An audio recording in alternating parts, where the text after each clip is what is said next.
Hello and welcome. My name is Carol Carter and I'm here with Celeste Gardner. We're from Global Minded. We're delighted that you are joining us for the panel today. And we are looking at reducing disparities in healthcare careers by creating a strong high school to college career pipeline, which is inclusive and made up of wonderful talent from all different backgrounds. So that's our topic today. If you're new to Global Minded or the series of events 2020 that we're doing this year, we are all about creating a capable, diverse talent pipeline to get more women, people of color, underrepresented populations, and first generation to college into the education, economic mobility, and leadership pipelines. It's very critical at a time like this. We have a lot of, in the United States, if you're from the US, we have a lot of unrest over generations of systemic inequalities. And this is a time where it's affecting everything, not just COVID-19, but persistent inequalities in lots of different areas of our society. So we're delighted that a lot of leaders, a lot of topics this week, we've really had everything focus on access and equity this week for Global Minded 2020, which is a virtual event this year instead of an in-person. And we're just very much looking forward to transforming our current reality of what we see in the US and in some other parts of the world with the kinds of generous leaders that are part of Global Minded. So thank you for joining us. We have many other programs. You can go to our website if you want to join our newsletter and find out when our events take place. But I'm delighted to introduce Dr. Kim Barber today. She's a business professional with an academic passion. She's an advocate for not only high school students, and her advocacy extends to university students, as well as her passion with commitment to diversity, closing the achievement gap, academic excellence, preparation, motivation to inspire the next generation to successfully reach their destiny. She has worked and produced many conferences, workshops, and meetings for students in middle school and high school, as well as university freshmen and sophomores. Her constant perseverance and dedication led her to be appointed by the former Governor Steve Beshear to the Diversity Committee for the Council for Postsecondary Education for the state of Kentucky. Her continued work has also led to an appointment on the Strategic Planning Committee for the Council for Postsecondary Education for the state of Kentucky. She continues to learn more through meetings and interactions with various university presidents, provosts, and deans from around the state in order to enhance diversity for underrepresented students and afford them the opportunity to achieve success at every academic level.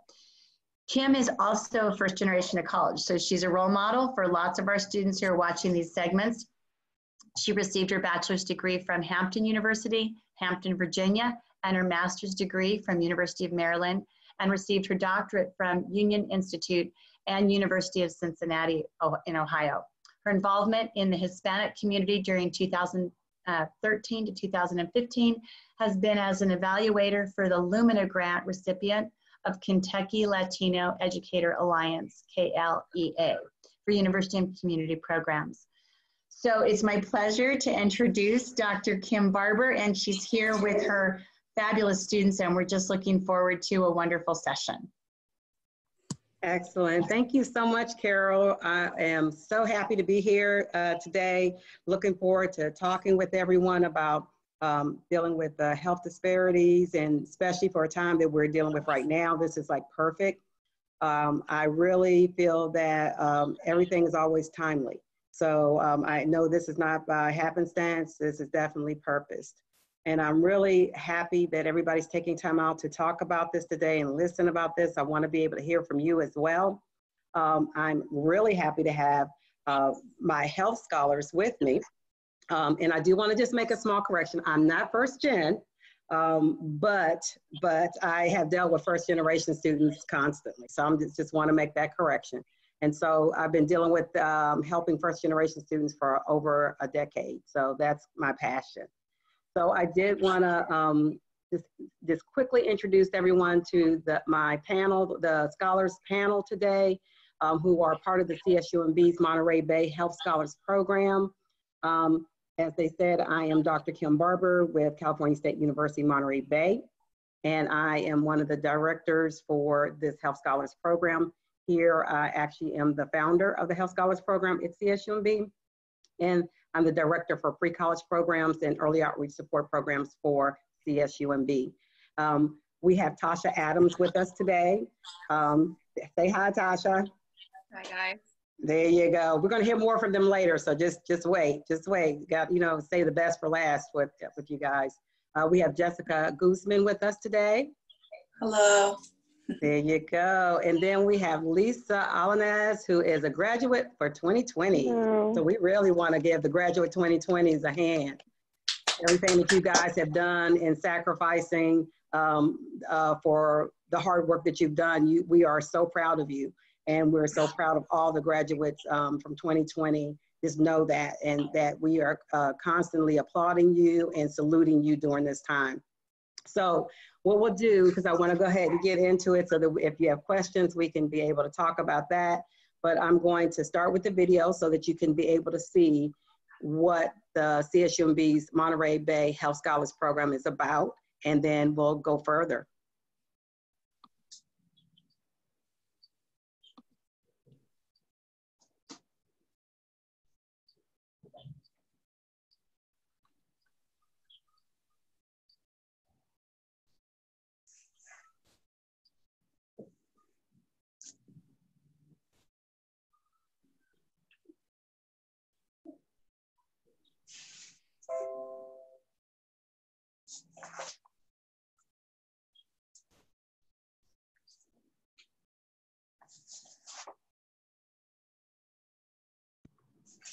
Hey guys, I think the audio is not coming through, right? Audio not coming through? Right. You need to optimize for video, I think. See if there's an option. Okay, let's see. So we're having trouble with audio?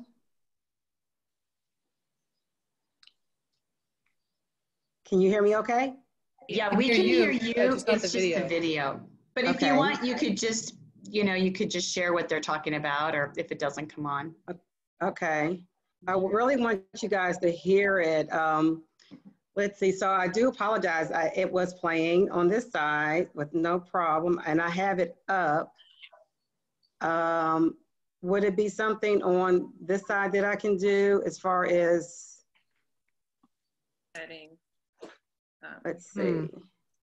The speakers are on. The audio is up. Let's see. The volume is up. Yeah. Okay, so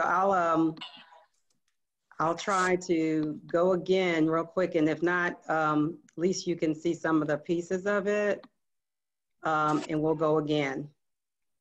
Sorry about that. Technical difficulties, you gotta go with it. All right, so I'll start back here and see if you hear it. Let me put a thumbs up if you can hear it, please.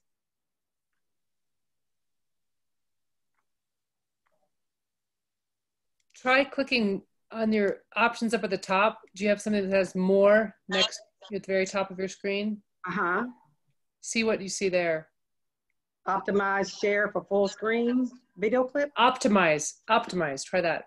Kept a lot of the students out of this type of field because of those barriers. So we're addressing the barriers through the programs to help them be supported so that they can be able to go back and help others and be impactful in their communities.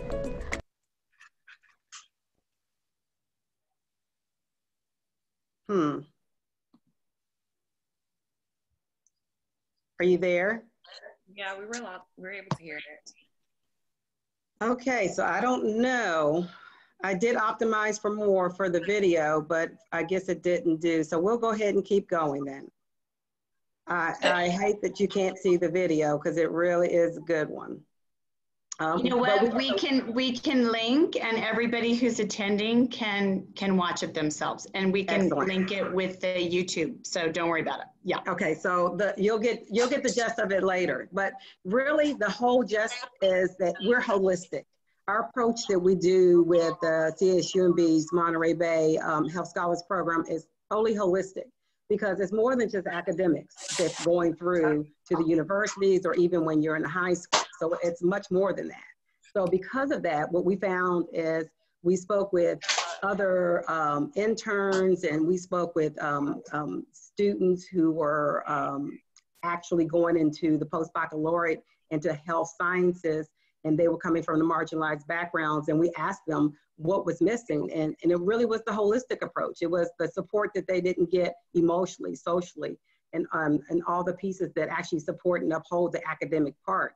And so that's what we do. We make sure that you are able to, get the support as far as from the resources that we give you and helping you to prepare to be competitive applicants, through even doing paid internships. And then we want to make sure that we give you exposure to diverse health professionals, because that's a big thing too, because if we're dealing with the first generational students and we're dealing with students that are coming from marginal backgrounds, so a lot of times it's the exposure. So the exposure has helped a lot. My biggest takeaway has been learning about the physician assistant program here at CSUND. It's really something I never pictured myself doing before even being in the program itself, and meeting with the director and getting all the feedback. He was able to tell us scholarship opportunities, ways to fund the program, and also see, are you able to see it still? Gave us the chance to speak. Okay, let's start. We can hear it. This over. Okay. We're going to start from here and hope that we don't have any more. There we go. So now with the program objectives, sorry about that. With the program objectives, we based all of this from a very well-known Turesky's research that showed that there was an underrepresentation of non-whites in the health science fields. And so because of that, we saw that it was not only a reason, because we had students that were coming, because I actually was talking with a student one day as I did my advising with students, and found out this from the students saying that they felt like they needed more support in going into the health science field. So we started doing some research so that we could see what would be the best thing for them. And then we started saying that this would be the objectives, and approaching it holistically is looking at it by making sure that they can enter the graduate school successfully, because if they can't even enter a graduate school, then they can't get to be in the health science fields. And we found that they were getting a lot of barriers even trying to get into graduate schools. We found that there was an increased number of minorities in healthcare field in their communities. If we did programs like this, that was the focus, trying to get more minorities into the healthcare field. And we felt like if we would be strategic in helping them through this Health Scholars program, this would help. It also helps them to be powerful agents of change. We find that the health disparities that are in the communities that we're seeing that are coming from the marginalized populations is that if we train them and help them to get into this health field, they go back and they help their communities. So that's something that was very important for us to do. Another objective that we saw was it increased their retention rate and their graduation rate, because by having the support, usually second year, third year is the most vulnerable years in college that we find for anybody, but especially if you're going to be a health scholar student, because it's a very challenging coursework that you have to do. So this program is set up to help them do this as well. It decreases the barriers, even from the financial pieces. Like we said, we have paid internships, and we look for scholarships and different things that we can do for them, even paying for their test. We have those types of elements to this program that can help them to succeed. We also increase, like I said earlier, the exposure that they get so that they're able to have more exposure of what types of things. There's so many careers that are in the health science field that we want to expose them to it. We actually had matter of fact, one of our scholars had a background to go into more of the public health advocacy. and was exposed to our program dealing with, you know, the medical program dealing with the PTs, and they ended up wanting to do the PTs instead. So they also saw that it was more than one way to get to certain careers in the health field. It's not just one way. And I think a lot of times our students don't know this, especially if you come in from first generation, you really don't have an idea. So we want to help them to see that there are many different roads that lead to these health professions. And then we constantly want to connect them to the employers. So we always work with the workforce, and you'll see that as we talk about our partners, as we even have part of the workforce being our partners in this, because that's all a part of the pipeline. And so we talk about the pipeline. The purpose of the pipeline is for sustainability and cohesiveness, because then we have one partner, which is FACES, and you'll see it in the video when you look at it, but you'll see it in the partnership here in a few minutes, is that the pipeline that talks about FACES is high school. So they have all these things that they're doing on the high school level. It's the same thing that we're doing on the college level, but they do it on the high school level, getting them ready. And then we want to be able to take that into post-baccalaureate and working with another school that we have our eyes on right now to work with them as well to prepare them. But then on top of that, we want to have the workforce be a part of the pipeline, so that you're going into school, but that it actually ends up being, you know, an investment that pays off with a job where you can be able to go back and help your community. So we really value the pipeline approach as opposed to just having things to be siloed. So many times when they're siloed, it's not able to be as effective as it could be. Now I'm gonna just kind of pause right there and see if anybody has any questions so far. Any questions? No? Okay. So I'm gonna go into the partnership. So in the partnership, you'll see that we have the College of Health Science and Human Services, we have the College of Science, and we have all of the people from the CSUMB, but it's very important to notice that we have people like FACES, community programs that are helping, you know, with the high school. And the paid internship program comes through our Health Career Connection. But then we also are not only pipelining with the high schools, but we also pipeline with a community college, which is Hartnell College. And then, of course, like I was talking to you about pipelining toward the end with workforce, with this Monterey Bay Economic Partnership, which basically that's workforce. So the key is to make sure it's more cohesive so that the students have support all the way through. Now, this is our, I'm gonna back up and let you know, this is our first year pilot. So we have some assessments coming from that.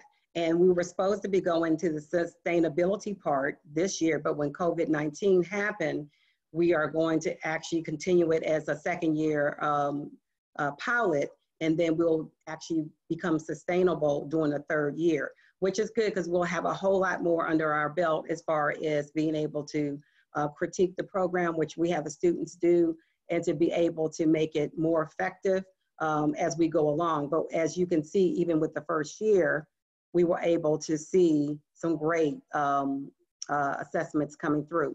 We found that preparation was very important to our scholars.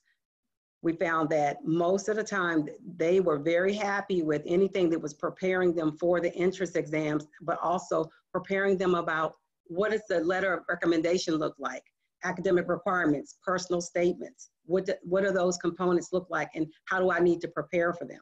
So the preparation pieces are very key in this particular program. We also found that, that our progress has been steady. Even though it's a pilot program, we want to continue to increase it, and we know we will, but at least it did not decrease, but it remained steady. We found that most of our scholars actually stayed steady with their GPA, but then we did have somebody that actually, their GPA went up. So we feel that we can be able to influence this to be better as we grow it and add the other components that we're going to be adding on this year. All of our scholars have accountability partners. We set it up so that their accountability partners are within themselves, so that they're able to encourage themselves as we are encouraging them, but they have someone who's in the same predicament of going into the health science field to be able to talk to, so that they can go through the different things together, and then also know that we're there to uphold them as well. And we found that to be very positive. So one of the things that we also found is what I kind of talked about earlier, is that a lot of our programs gives exposure, like the physician's assistant program, and we do the PTs, and also in the people who are in kinesiology, so we do all these types of programs, doctors, nurses, all the things in health sciences, so that they can really see where do I fit in. You may have one idea when you come in, but by the time you leave, you may end up having a different avenue that you choose to go. But we want to make sure that they have full exposure. And what we found out is that in the assessment that this was very valuable to them, especially being first gen, again, so that they can see what their options look like and get exposure to that to see, is this something I really want to do? Okay, so now for the best part, we want to call on our panel, our scholars panel, to answer some questions, but I want to give you a chance first to see what questions you may have that you would like to talk about or ask the scholars about. So I'll give you a minute to see if anybody has questions first, because I have questions that are here that I'll be asking them.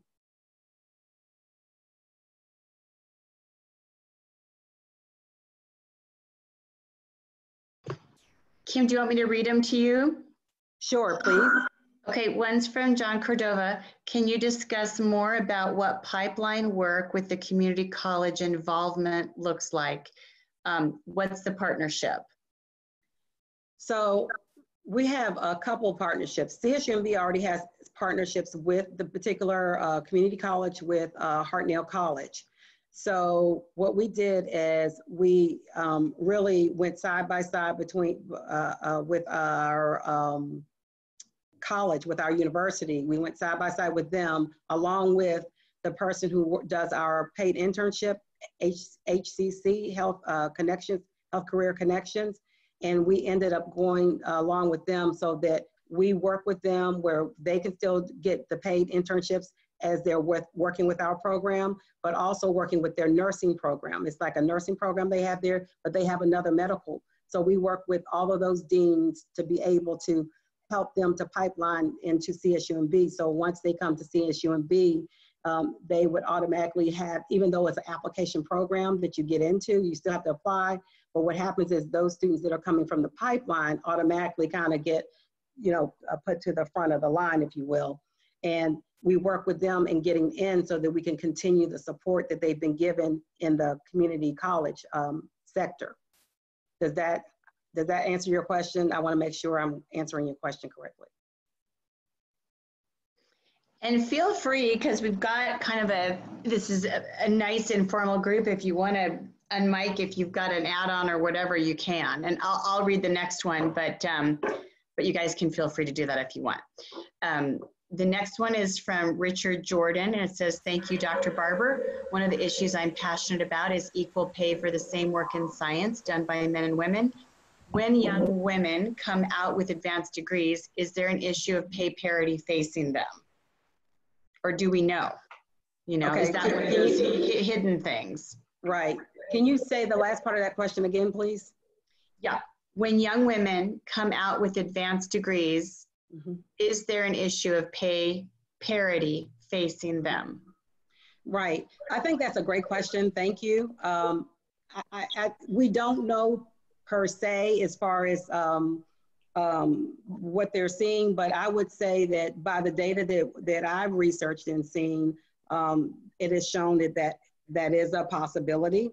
But one of the things we try to do is, as we're preparing them and we're having them to have the relationships with the the working relationships with the employers early on through, you know, the paid internships, and not only that, but the exposure through different conferences and exposure through different workshops that they go through in working with the deans, that will start to dissipate, because it's very important that we acknowledge that, but we prepare as much as we can, because really and truly it's hard. That's one of those things that are hidden. It's hard to find out unless somebody actually exposes it and talks about it, right?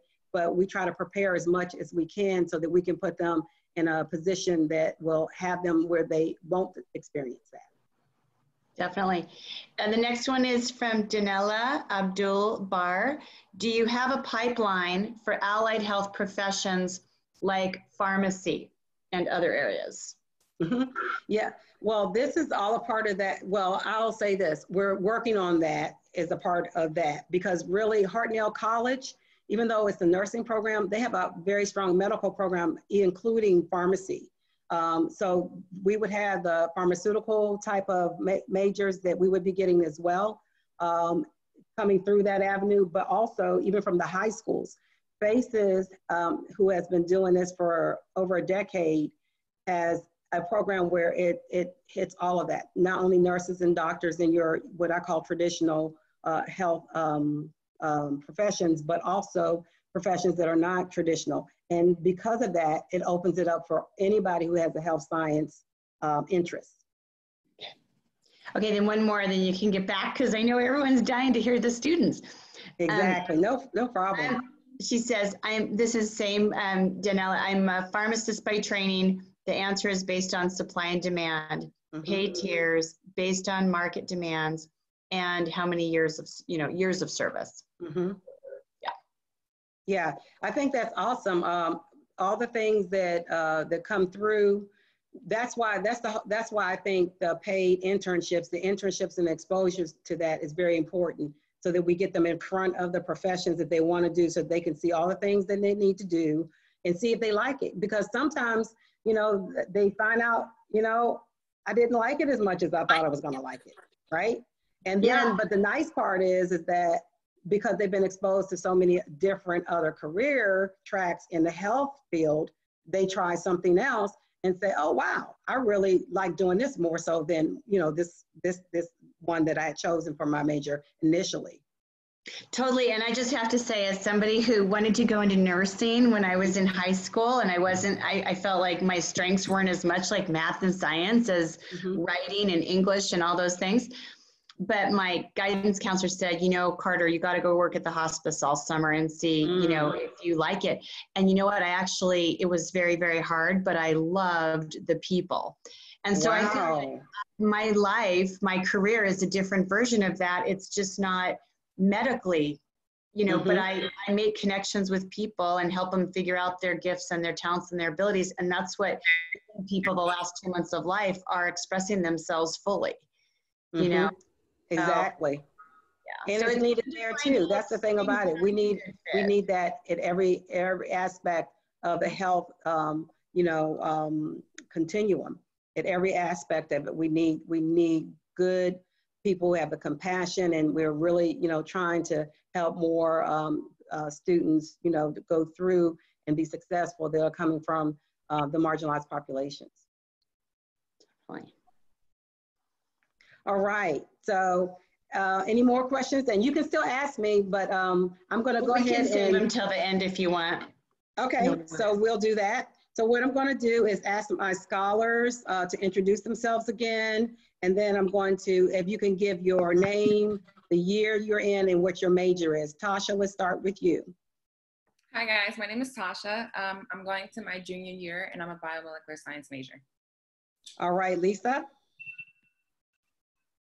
Hello, everyone. So I'm Lissa. I just graduated from CSUMB, and I was a collaborative health and human services major. But I will be starting a master's program this fall and a master's of social work. All right, Jessica.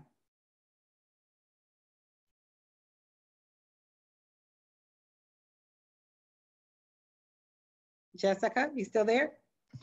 Jessica, just to unmute yourself. There you go. I was muted.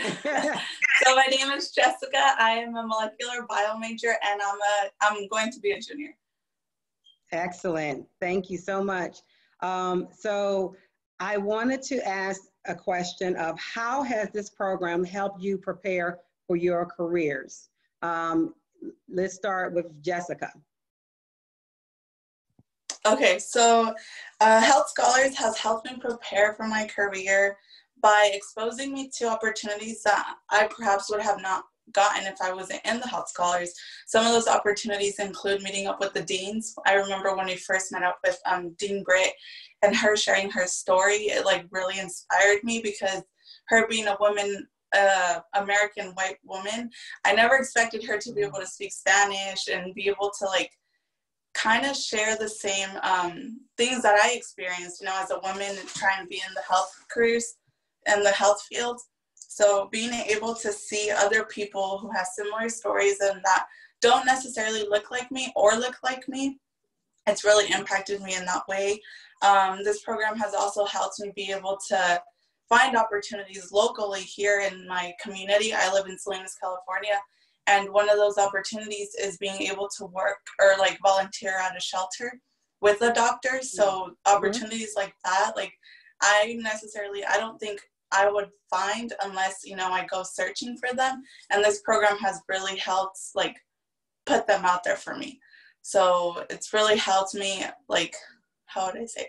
It's helped me find opportunities and different things to see what I like to do and what I find curious. So it's helped me, you know, kind of like question myself what I want to do and not just have a set in stone path, because sometimes things don't always work out. And this program's really helped me find different plans, like plan A, plan B, and plan C. So that's like the main thing that it's really helped me with. It's also helped me find girls at CSUMB, like my fellow scholars, like having people that I have in my own classes, like being able to express, you know, like if I have trouble with something, they'll be able to help me. So it's like a family in this program. So it's really helped me, you know, create bonds and find opportunities. Wow, that's awesome. Okay, how about you, Tasha? To add on what Jessica said, as you guys, just like conferences like this, the Health Scholars provides other conferences, and it really makes you think, it challenges your ideas and makes you think about what you really want to do in the world and how you want to give back, and makes you just critical think and like change the way you think into a different way. Excellent. Okay, excellent. I didn't mean to cut you off. Did you have anything else to add? No. Okay. All right. All right, Lisa. If you all actually view the video, I sort of talk about this during my segment of the video that will be linked further on. But for me, one of my biggest takeaways was that I personally want to start in the helping profession, which is just the social work aspect of it. But this program really opened my eyes and showed me that after I feel like I had a few years of good experience in that profession, that I could change my path. And that was due to meeting someone who was in the Master's of the Physician Assistant program at CSUMB, and they were a social worker for 13 years before they started their Physician Assistant program. And that's something that opened my eyes that I could do that down the line. And before this program, I probably would not have known I could have done that or just that much of a drastic change. So it really just opened my eyes. Excellent. Excellent. All right. So I'm going to pause right here and see if anybody from the virtual community has any questions for our scholars, because I have other questions for them. I've got one as people are thinking out there to put theirs in the Q&A. What was the hardest for each of you, the hardest part of the program, and how did you, muster the courage or whatever that you needed to persist? Okay, I can answer that first. One of my questions.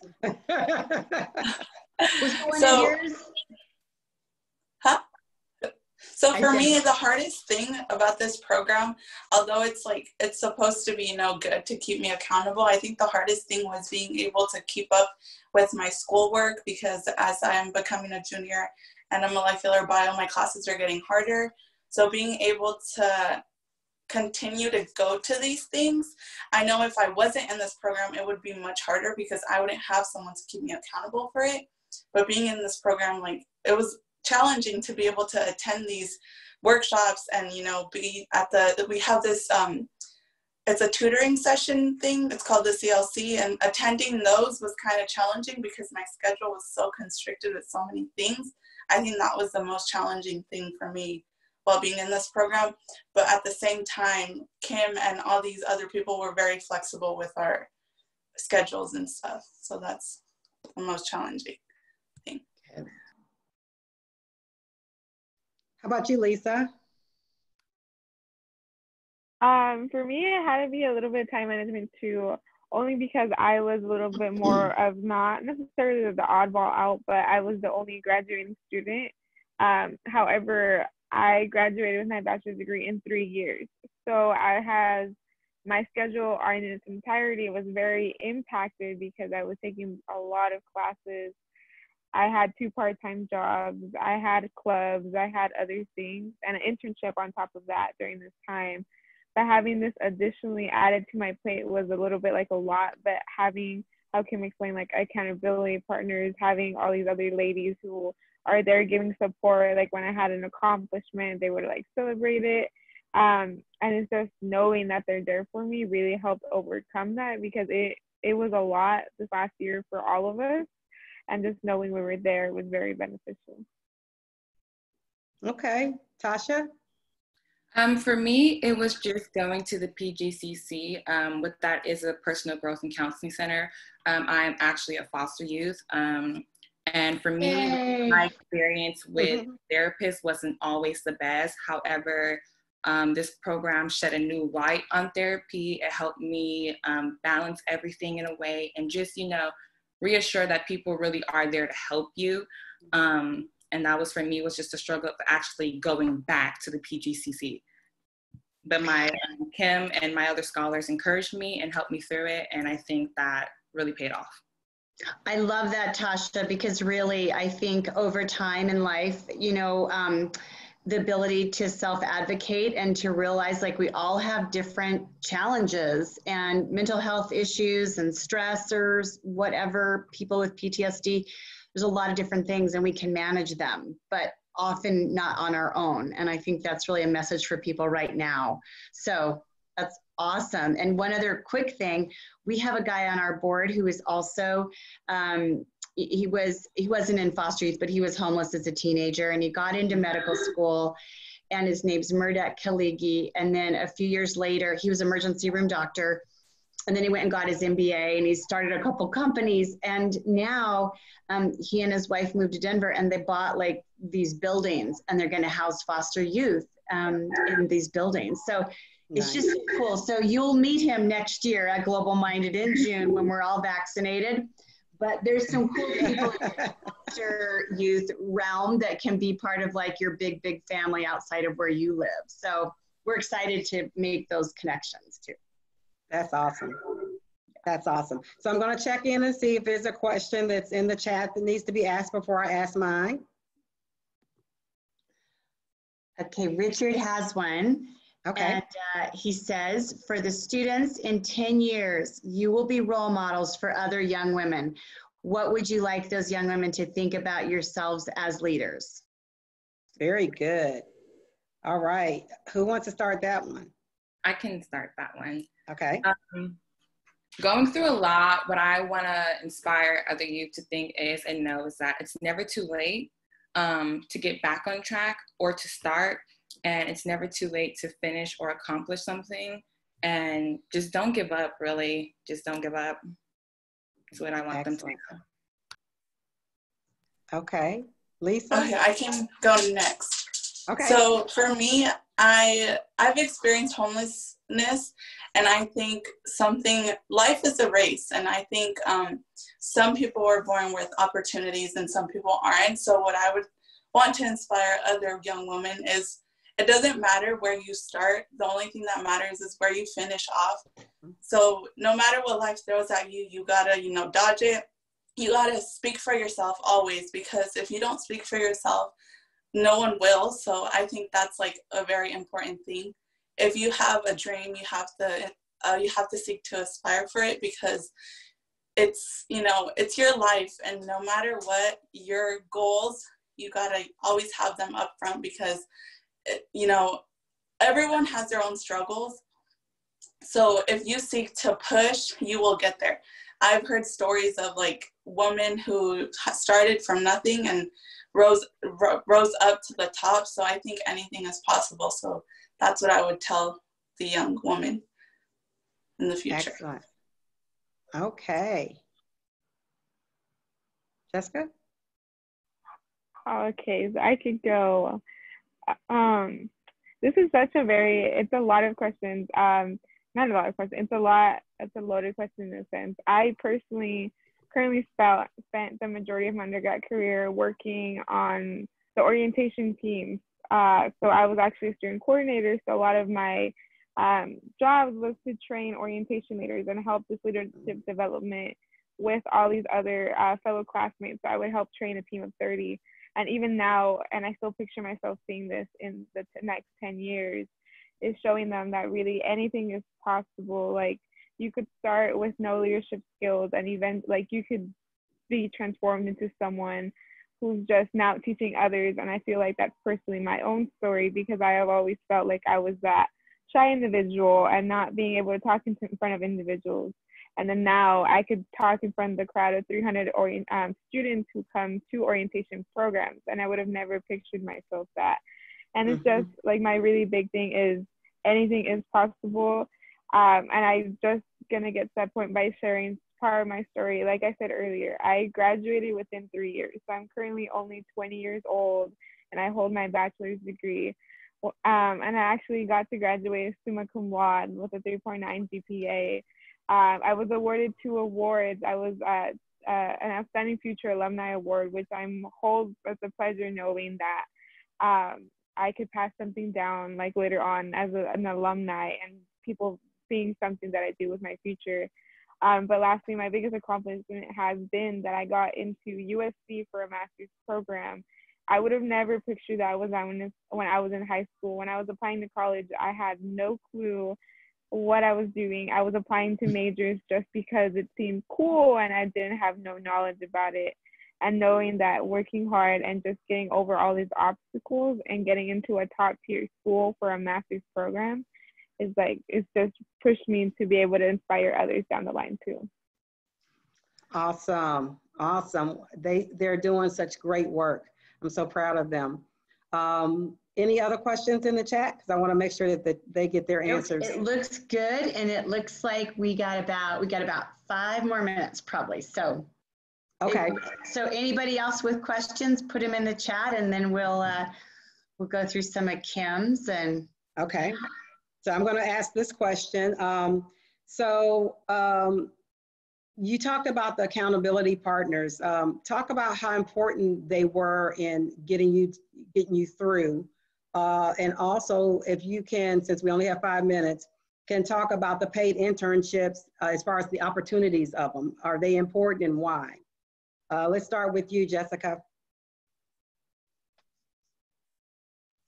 So the accountability partners really helped me keep on track. Like I said before, it was really challenging for me to have a set schedule because I had a job, my classes, I'm a commuter, like I have so many things on top of each other. But an accountability partner really helps me, you know, be there. Like my mentor, my peers would text me and be like, hey, are you coming to this workshop? And I would be like, yes, I'm gonna be there. So like having direct communication with them really helps me stay on track and like not say no, you know, so that really helps me. And then the paid internships, unfortunately I wasn't able to do one this summer, but I do plan on doing one next summer. And I think it's gonna really help me because I have to help all my parents, so being able to get paid and get the experience is gonna really help me, you know, move forward in my career and not just work at a retail job like I did before. I wasn't really getting any experience with my career. So being able to get paid while doing something that I am going to enjoy, it's going to really, you know, help me grow as a person and grow towards my career. So, yeah. Excellent. How about you, Tasha? As far as accountability partners, I had a really great accountability partner. Even though you have this one partner, it's like everyone's in a sense your partner, because as Jessica said, you know, everyone's texting, everyone's reaching out, and say, you know, things slip your mind, you forget, and say, like, for example, there's one time I forgot, and my accountability partner, Jaspreet, actually reminded me, and it was a really important conference that day. So, you know, it's just being there, showing up, and like having someone to remind you, like a second calendar or clock in a sense, that all share the same interests and passions you and want to also see you succeed and help you succeed. As far as paid internships, they're really important because not only do you get like hands-on experience in what you want to do, you get paid for it, and that can go a long way. Exactly, that's exactly right. We make sure of that because a lot of times people, the students, the scholars from this population, they have to choose between, okay, do I do an internship that's unpaid, or do I work so I can support my family and myself? And so we want to make sure that that's an easy choice and make it a paid internship so they get the best of both worlds. So that's a very good point. All right, Lisa. Pretty much is what everyone was saying with the accountability partners, and it's especially, so some of the things we could definitely not go to only because we might have had classes or just very prior commitments that have been set in stone. So having a partner there that did attend the session that we missed, and they were able to provide us with a summary, to be able to show and tell us what was going on. So that was very helpful because I had a very busy schedule, so sometimes I could just not make it, and knowing that I could still get all of the information was very great. As for paid internships, I think it's a big opportunity to create connections. With the past internships I've done, I've been able to be provided with find new mentors because they always have their own connections. Like an example is this last 3 semesters I did an internship for my major, and through that I was able to meet like licensed clinical social workers, like behavioral therapists, and like they're like, yes, if you ever need anything, feel free to email me. And like I had their support for my senior project and things like that. And unfortunately that internship was unpaid, and so no, I did have to make time aside to be able to work and do something that required additional hours that didn't pay me. But knowing and doing something that is paid is like it's more of a benefit because it's like you're getting experience, the connections, new people who are going to help you your career and things like that. Excellent. So I know we're probably out of time, but I did want everybody to see this is the Health Scholars page. I can put it in the chat, but it talks more about the program, shows our current ones and incoming scholars who we just awarded. In our mission, it gets into the video is there too. So you should be able to get to all of that, and we'll put all that in there. Anything else from you, Carol or Celeste? I just want to thank you all for allowing us to be a part of this today. It's been very important. I want to thank all of you, and what outstanding young leaders that are here. That's why I say whenever people get overwhelmed with all of the things happening in our nation and our world, I just go, just move out of the way and let the young people who are the inclusive leaders take over because they're incredible. So yes. I just want to let you guys know we have a health session next Tuesday with Dr. Karen McNeil Miller, and the Colorado Health Foundation is one of our sponsors. And she's first gen to college. She's like I can't remember if it was her grandparents or her parents were sharecroppers. She got her PhD. She's extraordinary leader. And they're gonna do a session next week on why COVID and the generational inequities shouldn't be a surprise to anybody, but kind of is right now. And she's got a really diverse panel. So if you guys want to see another role model for yourselves, she's really one of them. And but we just looking forward to working with you all, and thanks for being part of our big community. And we look forward to connecting you to some really cool people, part of our health leadership team as well. So thanks to all of you, and Kim for just being such a good advocate, and looking forward to being with you guys in person next year. and working with you virtually in the meantime. But thank you for just being such great beacons of light during this time that we're walking through in America, which really needs to transform. So thanks for being those leaders, everybody. Appreciate it. Thank you, Take guys. care. Bye-bye. Thank you.